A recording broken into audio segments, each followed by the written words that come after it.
क्षमा breaking Jain news.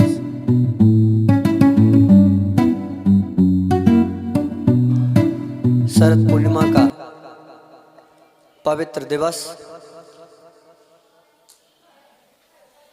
ज्ञानी आत्मन दिन भी पवित्र है और उस दिन जन्म धारण करने वाले वह 3 महात्मा भी अपने आप में सौभाग्यशाली धन्य है। हमें तीनों का सानिध्य मिला। आचार्य श्री विद्यासागर जी जिस भूमि पर विचरण किए, जन्म भी लिया और जब तक गुरुदेव की चरण सन्निधि में नहीं आए तब तक उनके चरणों की वंदना भी करने का सौभाग्य मिला। हमें याद है कक्षा 4वीं 5वीं में थे, कुंडलपुर दर्शन करने के लिए गए।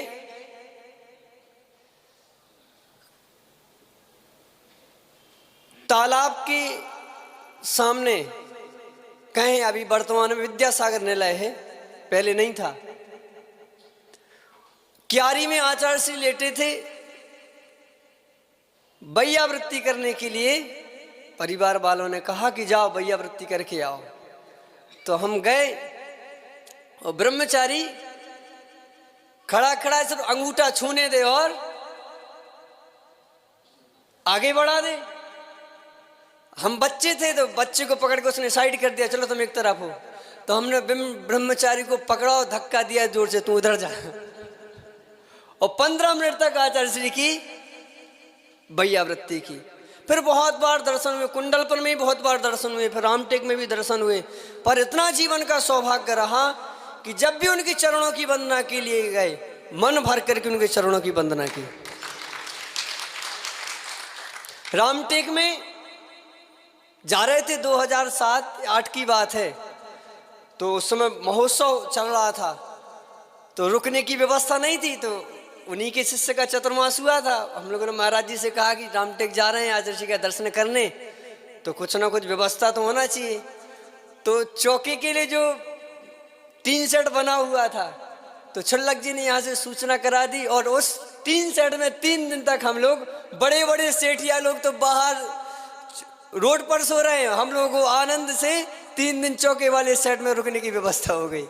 और 3 दिन आचार्य श्री की वंदना की और खूब समीप से की। कक्ष में तो प्राय कर सभी के लिए अवसर नहीं होता था, पर जब भी उनकी चरणों की वंदना का अवसर है, खूब समीप से चरण स्पर्श कर करके उनके चरणों की वंदना की।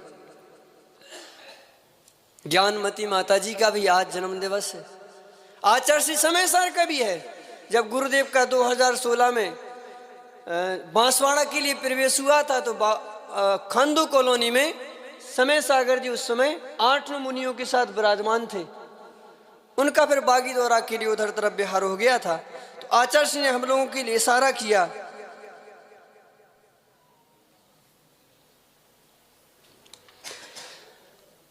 आचार्य श्री ने हम 4-5 मुनियों के लिए इशारा किया कि जाओ, समय सागर जी विराजमान हैं, उनके चरणों की वंदना करके आओ।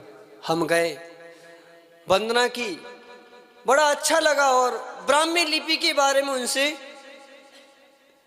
चर्चा हुई, पर अधिक समय ना होने से थोड़ी सी रास्ते में ही चर्चा हुई थी, क्योंकि वो सोच के लिए निकल रहे थे, हम लोग यहाँ से पहुंचे थे।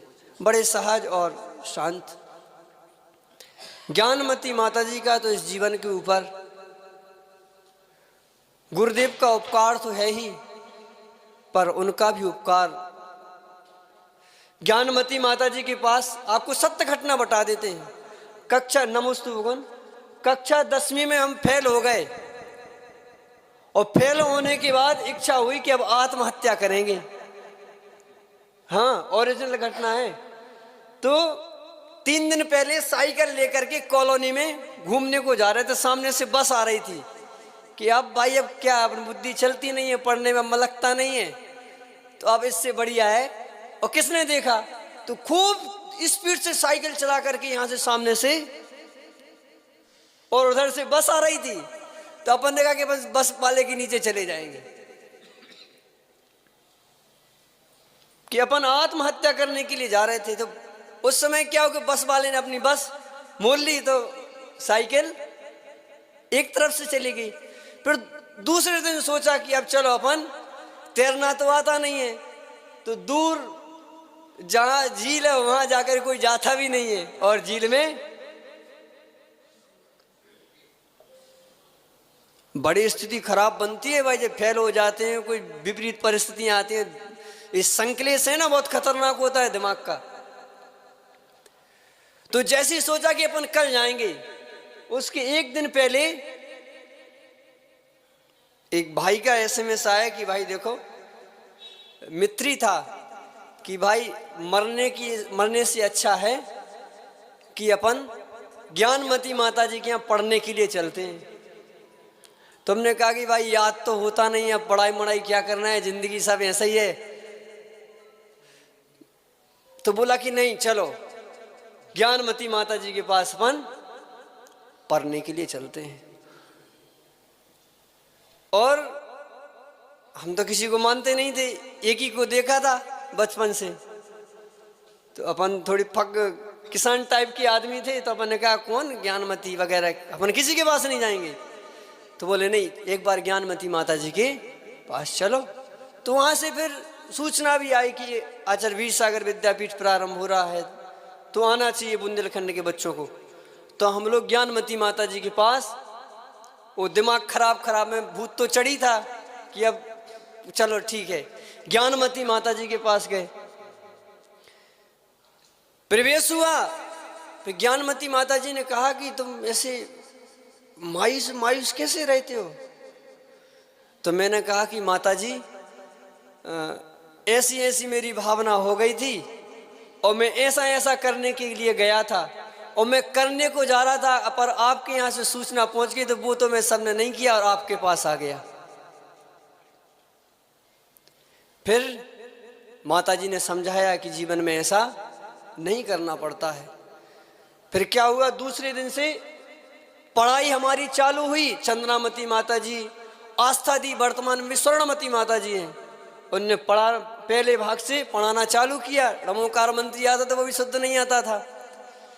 जैसे ही चत्तारी दंडक माता जी ने पढ़ाए तो 4 दिन हो गए, याद नहीं हुआ। तो हमको खूब रोना आ गया चंद्रामती माता जी के पास। तो माता जी डांट दी कि रोता है, मेहनत तो करता नहीं। मैंने कि माता जी रात दिन मेहनत करता हूँ, मैं 10वीं में बोर्ड की परीक्षा थी, खूब रात मेहनत की, आखिर में लास्ट में फेल हो गया। तो माता जी ने ज्ञानमती माता जी से कहा, तो फिर माता जी ने हमको कहा कि बेटा 7 बजे आना और गुलाब का फूल लेकर के आना। तो मैंने कहा मैं तो तेरापंथी हूँ, ना दूध से अभिषेक करता हूँ, ना दधी से अभिषेक करता हूँ, ना फूल चढ़ाता हूँ, मैं नहीं करूँगा। गुस्से में बोल दिया मैंने। तो चंद्रावती बोलती यहाँ से निकल। ओह, मैंने कहा 1000 रुपये खर्च करके आया हूँ, कहाँ से आएंगे वापस अपने पास। थोड़ा दिमाग ठंडा हुआ। फिर हम उस दिन 7 बजे माता जी के पास नहीं गए। भोजन करने गए तो रोते रोते भोजन किया कि माता जी ने बोल दिया जाओ।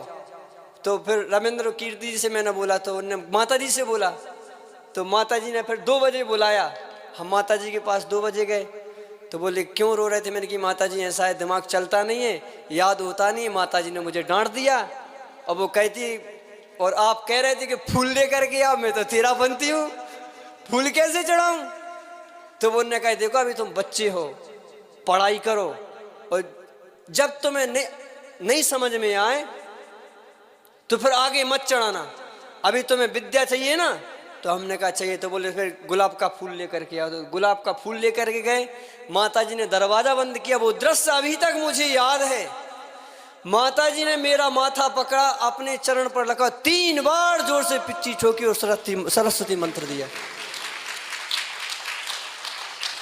उसके बाद फिर माता जी बोलती थी जब चंद्रामती हो तब दर्शन करने में आता ना, अकेले में आना। माता जी का रोज खूब जैसा माँ का प्यार होता है वैसा ज्ञानमती माता जी का वात्सल और प्रेम मैंने देखा। उसके बाद मुझे थोड़ा थोड़ा याद होने लगा। फिर 6 डाला, कुंद कुणमणि माला, तो द्रव्य संग्रह वगैरह खूब याद कराए। फिर विधि विधान कैसे कराया जाता है, सारी शिक्षा ज्ञानमती माता जी ने हमको दी। फिर परिस्थिति बस और भी दिन देखे। फिर योग संयोग ऐसा बना कि गुरुदेव सुनील सागर जी के चरणों में आ गए और बताएं, हम आचार्य श्री विद्यासागर जी के अलावा किसी को नहीं मानते थे।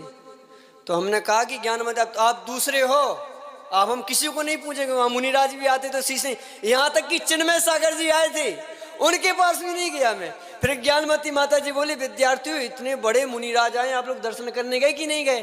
फिर एक बार जंगल में गए हम लोग चिन्मय सागर जी के दर्शन करने। तो फिर रोज स्कूल विद्यापीठ का समय छोड़ करके चिन्मय सागर जी के दर्शन करने के लिए जाते थे। फिर उन्होंने कहा कि ज्ञानमती माता जी ने कि बच्चों, जितने भी पिच्ची कमंडल धारी तुम्हें देखें, पिच्ची कमंडल हाथ में देखे, और साष्टांग नमस्कार करना। ज्ञानमती माता जी के संस्कार रहे। उनका जन्म दिवस है, बहुत बड़ा ज्ञान के क्षेत्र में उन्होंने काम किया। और जब मांगी तुंगी में उनका बड़ा महोत्सव उन्होंने कराया तो गुरुदेव सुनील सागर जी ने उनके लिए जीवंत सरस्वती की उपमा दी थी, उपाधि दी थी आचार्य श्री ने उनके लिए।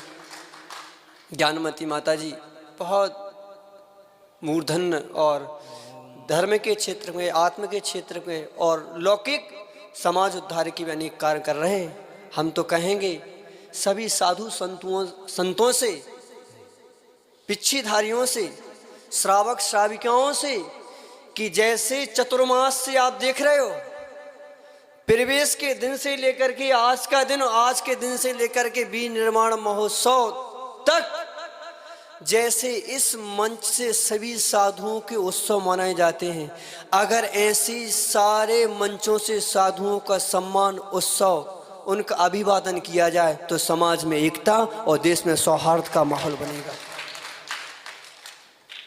ज्ञानी आत्मन, समाज की सूरत भी बदलेगी, सीरत भी बदलेगी। तो इसलिए हम सभी पूज्य जनों के उत्सव को मनाएं, सभी के प्रति बहुमान और सम्मान पैदा करें, जिससे जिन शासन की प्रभावना हो, गुणों का बहुमान बढ़े और आपस में वात्सल्य की गंगा बहे। ऐसी मंगलमय भावना